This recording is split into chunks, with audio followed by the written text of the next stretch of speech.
Now, I've said, I mean, I'm not, lots of people have said that if there is going to be some sort of distress in the markets, we're going to see it in the bond market, right? So here we have the corporate bonds, and the yields are, they've just look how close they were. Yeah. I mean, this is when people don't understand that risk reward basis, right? You've got your AAAs in the red, and you've got the black in the triple Bs. Yeah. So what you can see is the spreads between the strong bonds and the weaker bonds during the GFC widening, but they've kind of followed along, and now you've got some crazy issuances, short-term issuances exceeding. The bond market is nuts, absolutely nuts at the moment. You can expect the spreads to increase; they're going to have to. But what we're seeing here, though, is obviously as the yields go up, the capital values go down, and so bonds are falling in price. Yeah.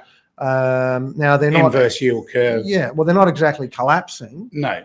But there is obviously you look at what's happening with the UK pension funds, where they're leveraged into their investments in gilts. Yeah. In sovereign debt. But these are collateralized. They generally are collateralized corporate bonds, right? So they're not just uncollateralized borrowings by companies. Generally, they've got some underlying asset value. You reckon? Yeah, well, they have to for the AAA, not the Bs, but they may not be collateralized. But even when you see, I'm not going to mention the bank issuing bonds previously at 6% return when when we were at 0.10 in terms of cash rate.